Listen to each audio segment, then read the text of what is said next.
Salutations, ici Talentir pour un nouveau rapport de bataille pour Black Powder, 11e grand format multijoueur dans notre groupe, avec cette fois-ci Marengo en 1800, français contre autrichien. On commence avec les ordres de bataille, notamment l'ordre de bataille autrichien. Je rappelle que pendant les grands formats, nous faisons des briefings préalables à la bataille en équipe pour discuter du plan et du déploiement. Ici, côté autrichien, nous avions donc Jérémy, Jérôme, Sylvain, Dabro et moi-même.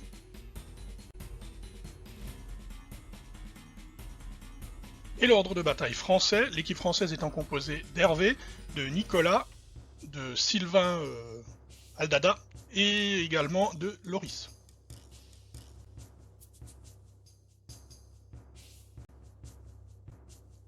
Outre le jeu par équipe et les briefings, vous avez également des règles spéciales applicables à ce scénario que j'ai récapitulé ici. Je vous laisse mettre en pause pour les lire plus avant.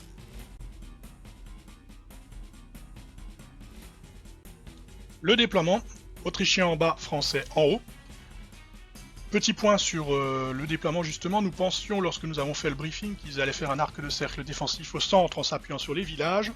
Et donc nous avons mis notre artillerie et nos divisions d'infanterie les plus fortes au milieu, mais ils ont décidé de faire totalement l'inverse, donc ils ont principalement réparti sur les ailes et rien au centre. On verra si ça porte les fruits. On commence donc par le côté gauche de la table depuis notre perspective.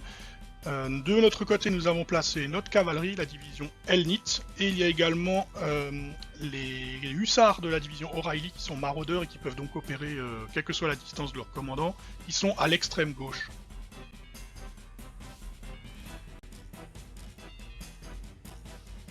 En face de la cavalerie posée par Jérémy, nous avons donc les troupes de Gardanne dirigées par Sylvain Aldada, qui sont placées dans le village de Castelseriolo.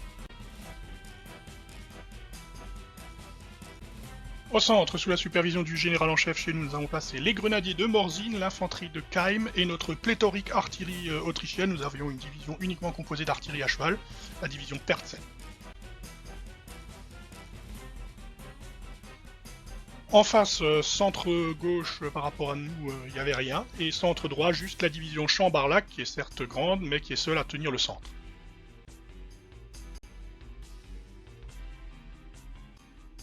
Côté droit, entre la Sortigliona et Pietrabona, nous avions les soldats de Hadik, mais également le reste de la division de O'Reilly, qui est lui plutôt dans le village de Pietrabona.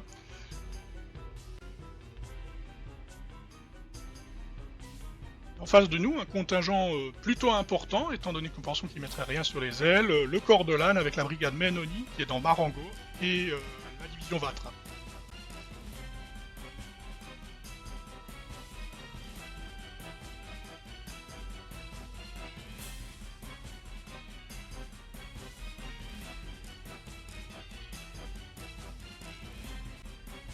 Les Français gagnent le toss et décident de nous laisser commencer. On commence par la division Hadik sur notre droite, qui est malheureusement assez lente et qui ne fait qu'un seul mouvement qui lui permet d'arriver à la rivière. Centre droit, cependant, Sylvain Dabro a beaucoup plus de chance puisqu'il parvient à faire avancer de façon rapide sa division Keim pour prendre possession de la colline sur laquelle on a l'intention de poser notre artillerie. Jérôme également parvient sans problème à placer l'artillerie sur la colline et à faire traverser la rivière à ses grenadiers de Morzine. Jérémy a un peu plus de mal avec la cavalerie d'Elnitz qui est un peu embourbée autour du pont, mais elle parvient également à passer globalement.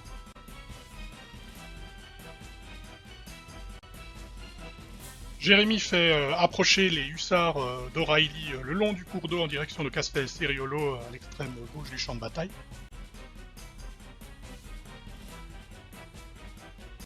C'est au tour de nos adversaires avec d'abord Nicolas qui fait avancer la division Chamberlac à la rencontre de celle de Keim.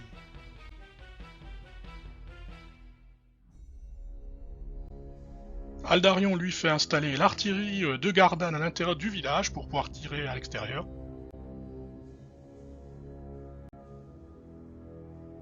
Et le tir qui s'ensuit parvient à causer une touche, une blessure et la désorganisation sur les dragons qui se trouvent en face.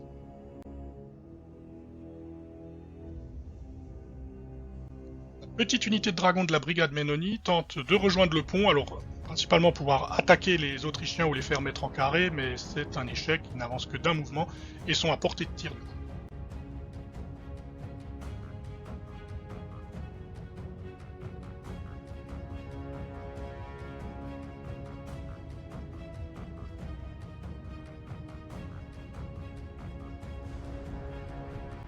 Les Français n'ayant laissé aucune garnison ni tenté de rentrer dans la Barbota, alors ils nous ont expliqué que pendant le plan de bataille ça avait été discuté de leur côté, mais qu'ils se disaient qu'étant donné qu'on allait mettre les canons sur la colline et qu'on en a une pléthore, on allait certainement transformer la ville en tas de cendres et les unités allaient se faire à chaque fois pulvériser, donc ils ont préféré nous laisser faire. Et donc nos grenadiers autrichiens investissent le bâtiment tandis que le reste de la division avance à l'extérieur.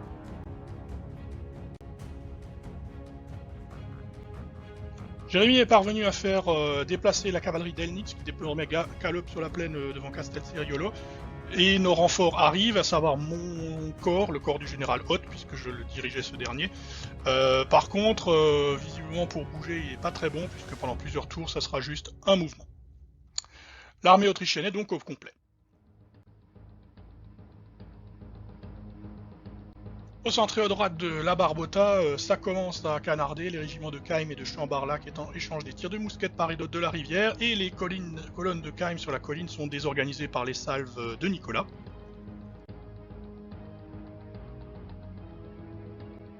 Comme prévu, les dragons français de Ménonie sont pris sous le feu des fantassins autrichiens, et la volée est particulièrement dévastatrice, ça touche, ça rate les sauvegardes en face, et les dragons subissent de lourdes pertes, sont ébranlés, testent et sont déroutés.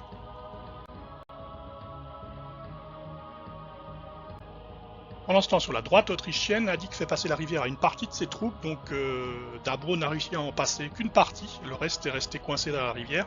Apercevant les colonnes de Vatrin, donc le bouillant hongrois, à savoir Dabro lui-même, lance ses chevaux légers à l'assaut d'un régiment ennemi qui passe immédiatement en carré. Donc, son intention c'était d'en faire passer en carré pour désorganiser un peu la ligne de Hervé. Le régiment Gélatique, lui qui est arrivé de l'autre côté de la rivière, se place en ligne et ouvre le feu sur les Français, mais sans grand résultat.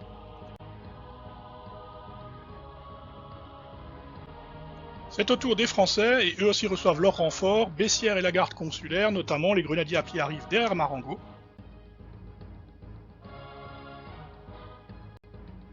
Et les grenadiers à cheval, eux, se positionnent derrière les troupes de Vatrin, à côté de Napoléon en personne d'ailleurs. Les deux régiments encadrant le carré qui venait de se former sous la pression des cavaliers autrichiens se passent en ligne et tirent à bout portant sur les chevaux légers.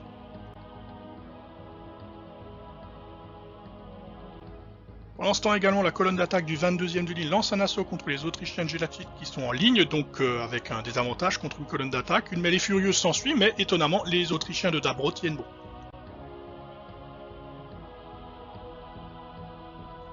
La salve de riposte autrichienne sur Chambarlac désorganise à son tour les unités entre Marengo et la Barbota. Nicolas avait lancé un assaut français sur la Barbota par les 96e de ligne et le 23e légère en soutien.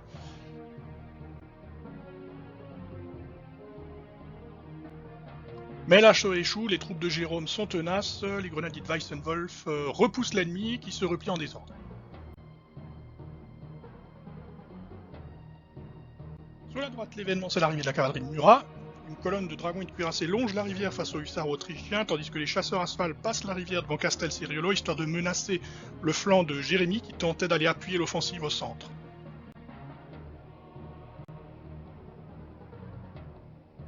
Du coup, devant cette colonne de cavalerie moyenne et lourde, la cavalerie légère de Jérémy recule d'un mouvement. Retour à Hoth, je tente de faire traverser mes troupes, traverser la rivière, mais je n'obtiens qu'un mouvement, et étant donné l'embouteillage, beaucoup d'unités ne peuvent pas avancer, seuls mes dragons et mon artillerie parviennent à passer de l'autre côté.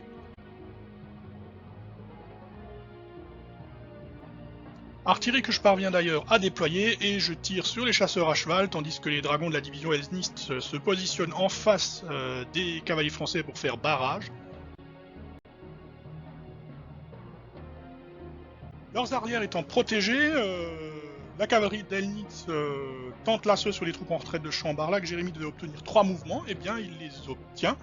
Malheureusement pour lui, il n'y a que le régiment de hussards qui parvient à charger, mais les autres sont en soutien.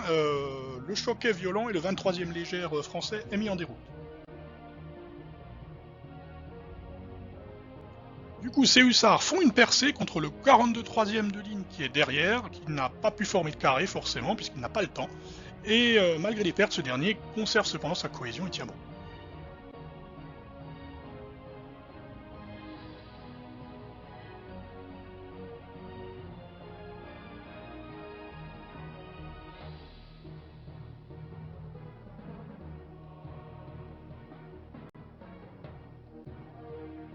Au centre, le matraquage de la puissante artillerie autrichienne combiné à la mousqueterie de Keim commence à causer de lourdes pertes aux soldats de Chambarlac sous la direction de Nicolas.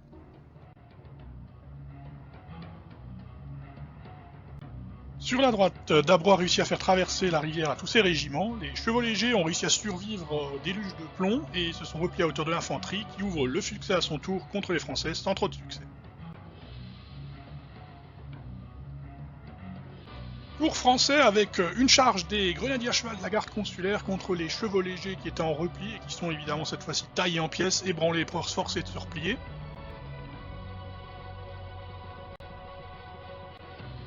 La percée qui s'ensuit les amène à percuter le régiment frais, pourtant, de Wallis, qui était en deuxième ligne, qui est mis en déroute directement sous la violence du choc. Malgré le désastre, le régiment Gélatchit, qui se trouve à côté, bien qu'ébranlé, continue de se battre. Centre, pour soutenir les troupes françaises contre la cavalerie autrichienne, Napoléon et Bessières font un ordre « Suivez-moi » pour déplacer de 3 mouvements les grenadiers à pied de la garde dans un mouvement rapide depuis la gauche.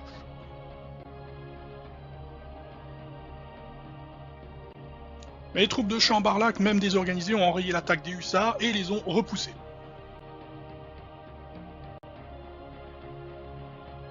Ces derniers se sont enfuis de l'autre côté de la rivière, derrière l'artillerie autrichienne.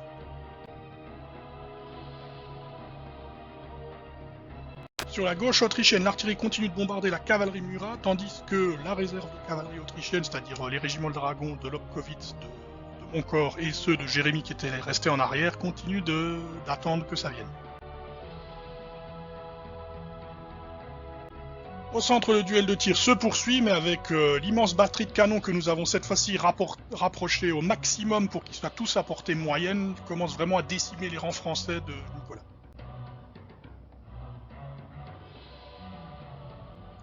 Les cavaliers de Jérémy ayant été désorganisés et ne pouvant donc attaquer, c'est Jérôme qui s'y colle avec une charge de ses grenadiers qui surgissent de l'intérieur de la Barbota et de derrière le village pour charger à la baïonnette le 43e de ligne déjà éprouvé. Le malheureux régiment français est taillé en pièces et la division Chamberlac est donc brisée puisqu'elle a subi trop de pertes par ailleurs suivies de nos tirs, ce qui fait un énorme trou dans la défense française qui a été que partiellement comblé avec l'arrivée de la garde consulaire, qui est maintenant bien seule.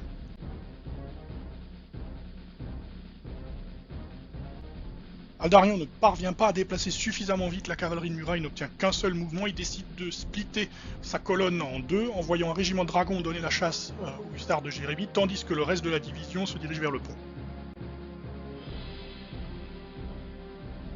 Du coup, à défaut d'autre chose, il tente une charge assez suicidaire pour faire enlever mes canons autrichiens par ses chasseurs à cheval, mais la mitraille infernale les décime, à noter qu'il ne déroute pas, il se replie désorganisé.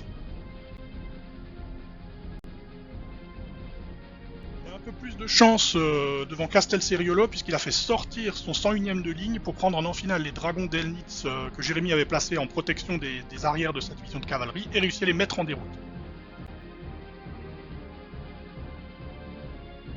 Dans le même temps, c'est la droite autrichienne qui s'effondre puisque les grenadiers à cheval de la garde, qui ont déjà gagné 2 combats, se lancent avec le 40e de ligne contre le régiment Erzherzoganton qui est massacré.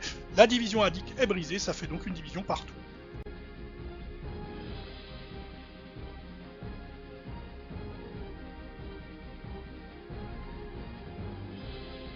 On est au tour 4 et les renforts de Dessec arrivent sur le champ de bataille. Napoléon les envoie renforcer son centre et sa gauche, donc chez Jérémy et chez Nicolas. La division Boudet, la plus grosse, arrive depuis la route de Marengo pour renforcer Vatrin et tourner notre droite, qui est maintenant en lambeaux, après la retraite de Hadik.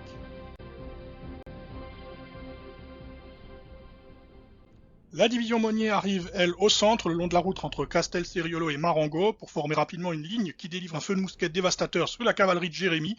Les Autrichiens sont ébranlés ou dispersés et la division est brisée. 2 divisions à 1 pour les Français qui prennent l'avantage.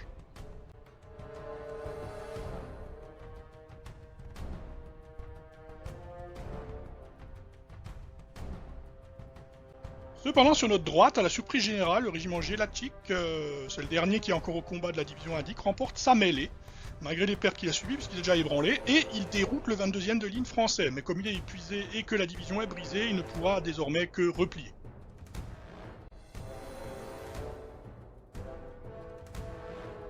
Une situation sur notre droite, où nous sommes en grande difficulté, étant donné le nombre d'ennemis qui arrivent. En revanche, au centre droit, avec notre monstrueuse batterie de canon, nous avons fait le vide.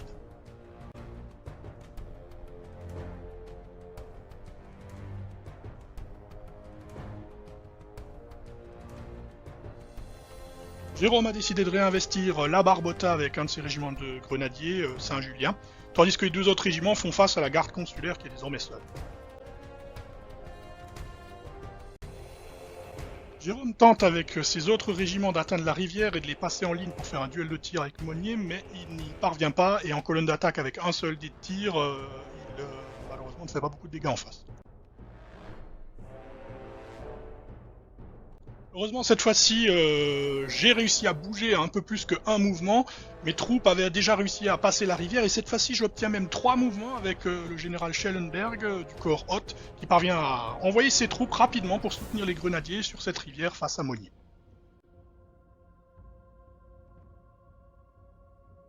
Et là survient mon fait d'armes de la soirée, enfin plutôt le gros coup de malchance des Français. Je n'avais pas l'intention de charger avec mes dragons sur notre gauche, mais avec les provocations de Nicolas, qui n'était même pas le propriétaire des unités qui étaient devant, hein, c'était Aldarion, j'ai décidé de l'écouter et de charger, et j'ai très bien fait, puisque mes Autrichiens n'ont effectivement fait qu'une bouchée des chasseurs à cheval qui étaient déjà ébranlés, ça c'est pas trop un exploit, mais il y a eu un effet domino, puisqu'ils étaient soutenus par 2 unités, le 11e Hussard et le 101e de ligne de la division Gardanne, qui appartenaient à Sylvain Aldarion, et malheureusement, eh bien, il a raté les jets de panique de ces 2 régiments qui s'enfuient et sont donc détruits. C'est vraiment pas de bol, mais malheureusement, il a la réputation d'être un gros poissard, désolé pour lui, mais du coup, j'empoche 3 unités pour le prix d'aucune des miennes, puisque l'unité n'a même pas été ébranlée. J'ai en même temps lancé de l'autre côté de la rivière mes hussards contre les dragons. Alors, même si le combat est inégal, je me suis dit que essayer de faire gagner du temps en occupant cette cavalerie pouvait toujours être utile. Le combat est acharné, et une fois de plus, Sylvain n'a vraiment plus de chance du tout. Il faut croire qu'après manger, la chance a complètement abandonné ce pauvre Aldarion. Les Autrichiens perdent le combat juste à cause du cavalerie lourde plus 1 des dragons français, mais ils se replient sans trop de casse.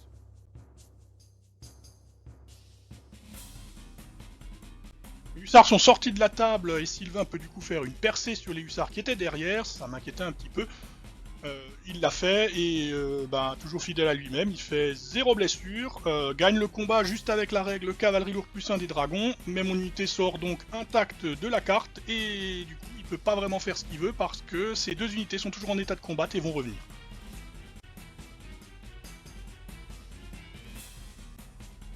À droite, Sylvain numéro 2, alias Drabro, a envoyé l'artillerie de Keim et celle de O'Reilly le long de la rivière, grâce à Von Mélas, pour ouvrir le feu sur Vatrin et ainsi arrêter l'offensive française. L'initiative est un succès puisqu'il parvient à ébranler un autre régiment de Vatrin et sa division est brisée.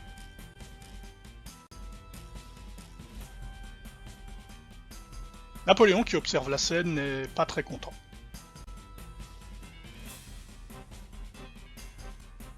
À ma demande, Jérôme a déplacé la réserve d'artillerie de Perxel sur la rivière. Il obtient 2 mouvements, ce qui est suffisant pour placer nos batteries à côté de celles de Dabro. Hervé, qui est vraiment énervé à ce moment-là par le harcèlement continuel de cette artillerie, décide de tenter de la prendre en faisant un assaut frontal, pour réussir à la disperser à coups de mousquet s'il n'obtient pas les 3 mouvements. Mais malheureusement, en tentant cela, ils passent devant la première petite batterie de canon et ils se font étrier par les tirs d'opportunité de cette batterie ainsi que du régiment à côté, là, Erzherzog Joseph, qui est toujours là malgré les tirs adverses. Et la mitraille disperse donc le premier bataillon du 9e légère, qui est décimé d'ailleurs, et le second tient bon, mais il est ébranlé, il a déjà ébranlé la moitié de sa division. Le désordre est d'ailleurs tel que le feu français des colonnes d'assaut de la 2e ligne n'a d'ailleurs aucun effet.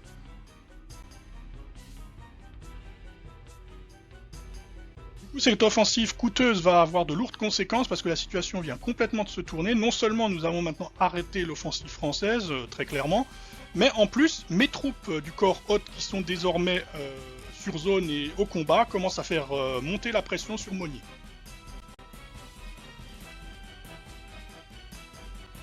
Dabro continue son offensive, il fait avancer ses régiments, dont un qui est même passé en tirailleur pour entrer dans un bois, et continue de tirer sur Marengo où Menoni est retranché, et ce dans le but de l'empêcher de sortir pour soutenir Boudet. Les tirs font leur office puisqu'ils désorganisent l'ennemi. Monnier qui soutient seul le centre français avec la garde a besoin de renfort, mais aucun ne vient. La garde consulaire est même ébranlée par les tirs, mais heureusement Bessières va immédiatement la rallier.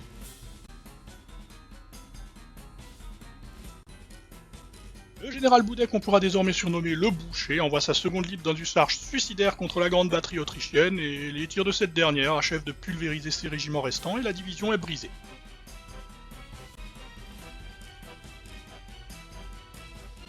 Von Mélas constate avec satisfaction la défaite de Boudet, mais de l'autre côté de la rivière, Napoléon lui fulmine. Il semble que la cour martiale guette l'imprudent général.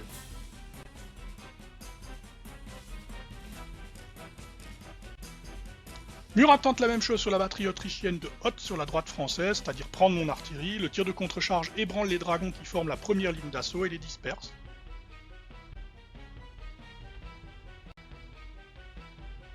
Mais du coup, je n'ai droit qu'à un seul tir d'opportunité que je viens de faire, et la charge des cuirassés derrière balaye ma batterie.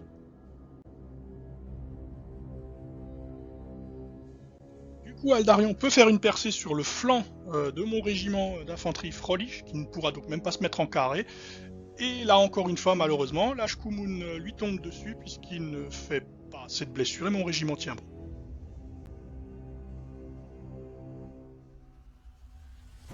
L'artillerie à cheval de O'Reilly a été ébranlée par les tirs français lors de l'attaque un peu téméraire de Boudet.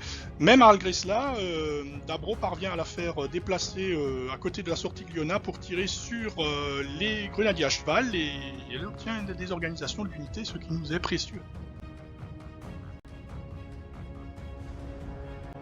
Comme prévu, alors que les dragons français s'apprêtaient à charger le flanc de Fogelsang, les hussards autrichiens reviennent.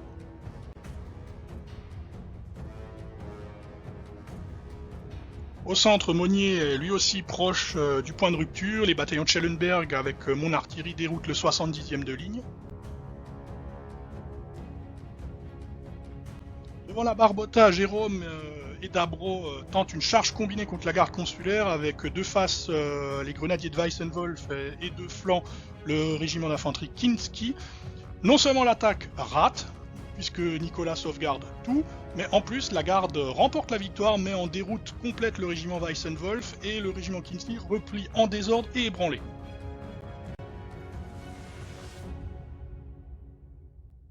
À côté, les soldats de Meinoni finissent par venir à bout du courageux régiment Erzherzog Joseph qui a tenu ce pont pendant pratiquement toute la partie, qui était sévèrement éprouvé malheureusement.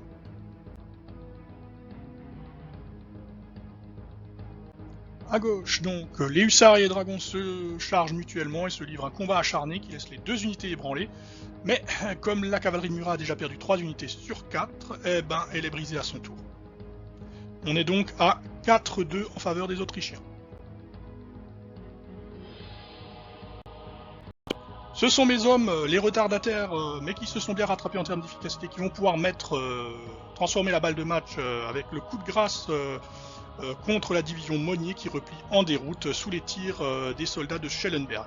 L'armée française menaçant désormais d'être coupée en deux, elle doit replier pour éviter un anéantissement total. Napoléon ordonne donc la retraite et laisse la victoire à von Mélas et aux Autrichiens dans un spectaculaire retournement de l'histoire.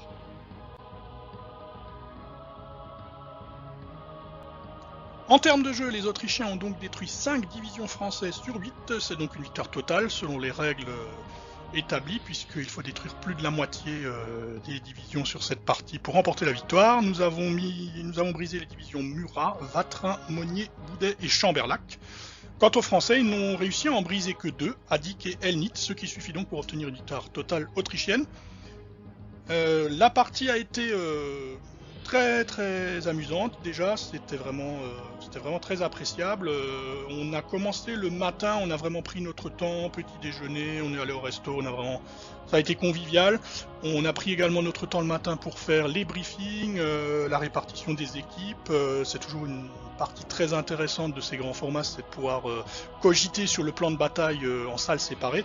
Même si, étant donné le plan français et le nôtre, ça a été plutôt une déception pour nous, puisque on a dû quand même improviser en cours de partie, puisque les Français ont fait l'inverse de ce qu'on pensait au final.